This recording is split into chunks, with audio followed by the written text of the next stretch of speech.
সবাইকে স্বাগত জানাচ্ছি আজকের এই চমৎকার ব্যাখ্যামূলক পর্বে। সপ্তম শ্রেণীর রসায়নের পদার্থ এবং এর গঠন নিয়ে একদম চূড়ান্ত পরীক্ষার একটা মাস্টার ক্লাস হতে যাচ্ছে আজ। তো আর দেরি না করে চলুন সোজা মূল আলোচনায় ঢুকে পড়া যাক। পুরো আলোচনাটিকে খুব সুন্দর 4টা ভাগে সাজানো হয়েছে। প্রথমে থাকছে পদার্থের ভর বনাম ওজন, এরপর পরমাণু, অণু, মৌল ও যৌগ। তৃতীয় ধাপে কঠিন, তরল ও বায়বীয় অবস্থা এবং শেষে অবস্থার পরিবর্তন ও ব্যাপন। প্রথম পর্ব পদার্থ, ভর বনাম ওজন। চলুন একদম বেসিক থেকে শুরু করা যাক।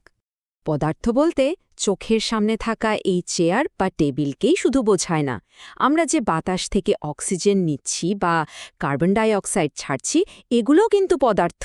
হ্যাঁ, অদৃশ্য হলেও এদের ভর আছে এবং এরা জায়গা দখল করে, আর এটাই হলো পদার্থের আসল সংজ্ঞা। ব্যাপারটা প্র্যাকটিক্যালি ভাবা যাক। একটা চুপসানো বেলুন আর একটা ফোলানো বেলুন, কোনটা বেশি ভারী হবে? অবভিয়াসলি ফোলানো বেলুনটা। এই ছোট্ট পরীক্ষাটাই কিন্তু একদম হাতে নাতে প্রমাণ করে দেয় যে ভেতরে থাকা অদৃশ্য বাতাস আসলেই জায়গা দখল করছে এবং তার একটা নির্দিষ্ট ভর আছে। আর ভর নিয়ে কথা বলতে গেলেই পরীক্ষার খুব কমন একটা ট্র্যাপ সামনে চলে আসে। ভর আর ওজন কি আসলে একই জিনিস, নাকি এদের মধ্যে কোনো পার্থক্য আছে? এই জায়গাটা কিন্তু খুব ভালো করে খেয়াল করতে হবে। ভর হচ্ছে পদার্থের পরিমাণ, যা মাপা হয় কিলোগ্রামে। এটা পৃথিবীর যেখানেই যাওয়া হোক না কেন একদম স্থির থাকে। কিন্তু ওজন ওজন হলো মূলত অভিকর্ষজ টান, যা মাপা হয় নিউটনে।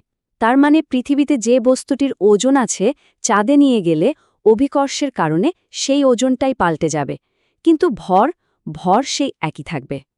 এবার দ্বিতীয় পর্ব পরমাণু, অণু, মৌল এবং যৌগ। পদার্থের ভেতরের একদম আণবিক্ষণিক জগৎটা একটু ঘুরে আসা যাক। পরমাণু বা অ্যাটম জিনিসটা আসলে কি? এটাকে একদম ছোট ছোট লেগোইডের সাথে তুলনা করা যেতে পারে। যে কোনো বিশুদ্ধ পদার্থের সবচেয়ে ক্ষুদ্রতম অংশ, যা তার নিধের রাসায়নিক পরিচয়টা একদম শক্ত করে ধরে রাখে। মহাবিশ্বের যা কিছু আছে সব এই পরমাণু দিয়েই তৈরি। আর যখন এই ছোট ছোট পরমাণুর ইটগুলো একসাথে জোড়া লাগে, তখনই তৈরি হয় অণু। যেমন পানির কথাই ধরা যাক। দুটো হাইড্রোজেন পরমাণু আর একটা অক্সিজেন পরমাণু মিলে ম্যাজিকের মতো তৈরি করে ফেলে আমাদের সবার পরিচিত H2O বা পানির অণু। এরপর আসছে মৌল। সোজা কথায় কোনো পদার্থ যদি শুধু এক ধরনের, মানে একদম হুবহু একই রকম পরমাণু দিয়ে তৈরি হয়, সেটাই মৌল। যেমন খাঁটি সোনা বা শুধু অক্সিজেন গ্যাস, এখানে 100% বিশুদ্ধতা থাকে। কিন্তু যৌগ ব্যাপারটা একটু আলাদা। এটা যেন তেন কোনো মিশ্রণ না। যৌগের ক্ষেত্রে 2 বা তার বেশি মৌলকে একটা নির্দিষ্ট, মানে একদম ফিক্সড অনুপাতে রাসায়নিকভাবে যুক্ত হতে হয়। অনুপাত একটু এদিক সেদিক হলে কিন্তু সেই যৌগ আর তৈরি হবে না। পর্ব 3 কঠিন, তরল এবং বায়বীয় অবস্থা। চলুন অণু পরমাণুর জগৎ থেকে এবার আমাদের চেনা দৃশ্যমান জগতে ফেরা যাক। পদার্থের অবস্থা মূলত 3টি বিষয়ের উপর নির্ভর করে। প্রথমত আন্তঃআণবিক স্থান, মানে কণাগুলোর মাঝখানে দূরত্ব।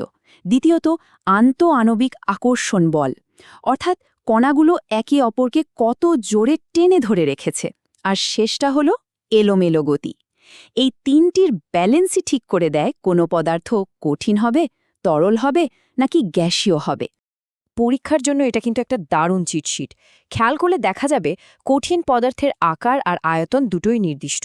এদের সহজে সংকুচিত করা যায় না। তরলের আয়তন নির্দিষ্ট থাকলেও আকার কিন্তু পাত্রের উপর নির্ভর করে। আর গ্যাসীয় পদার্থের নির্দিষ্ট আকার বা আয়তন কোনোটাই নেই, চাইলে এদের ইচ্ছামতো সংকুচিত করা যায়। দৈনন্দিন জীবনের সাথে মেলালে ব্যাপারটা একদম পানির মতো পরিষ্কার হয়ে যায়। কাঠের টেবিল এত শক্ত কেন? কারণ এর কণাগুলোর আকর্ষণ বল প্রচণ্ড। গ্লাসের পানি কেন গ্লাসের আকার নিচ্ছে? কারণ এর আন্তঃআণবিক বল মাঝারি। আর চারপাশের বাতাসকে আমরা হাত দিয়ে অনায়াসে সরাতে পারি, কারণ বাতাসের কণাগুলোর মাঝে বিশাল ফাঁকা জায়গা থাকে। এবার শেষ পর্ব অবস্থার পরিবর্তন এবং ব্যাপন। পদার্থ কিভাবে এক রূপ থেকে অন্য রূপে পাল্টে যায়, সেটাই এখন দেখা হবে। পরীক্ষার খাতায় লেখার জন্য এটা একটা দারুণ পয়েন্ট।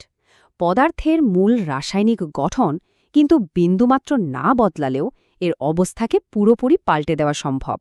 আর এই ম্যাজিকটা ঘটানো যায় শুধু দুটি উপায়ে, হয় তাপমাত্রা বাড়াতে বা কমাতে হবে, না হয় চাপ প্রয়োগ করতে হবে।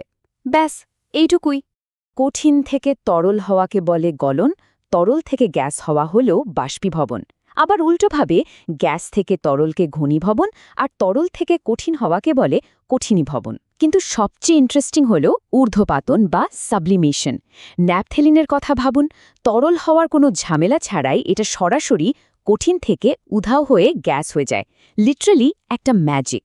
এবার আসা যাক ব্যাপন বা ডিফিউশনের কথায়। কণাগুলো যে সারাক্ষণ এলোমেলোভাবে ছুটোছুটি করে, ব্যাপন হল তার সবচেয়ে বড় প্রমাণ। এই অবিরাম গতির কারণেই এক পদার্থের কণা আপনা আপনি অন্য পদার্থের ভেতর ছড়িয়ে পড়ে। গ্যাসে এটা সবচেয়ে দ্রুত হয়, আর কঠিন পদার্থে একেবারেই নগণ্য। ঘরের এক কোণায় পারফিউম স্প্রে করলে একটু পরেই পুরো ঘর সুগন্ধে ভরে যায়, তাই না? এটাই হলো গ্যাসীয় ব্যাপনের একদম নিখুঁত একটা উদাহরণ। অদৃশ্য গ্যাসীয় কণাগুলো কতটা দ্রুতগতিতে পুরো ঘরে ছুটে বেড়াচ্ছে, এই পারফিউম থেকে তা খুব সহজেই কল্পনা করে নেওয়া যায়।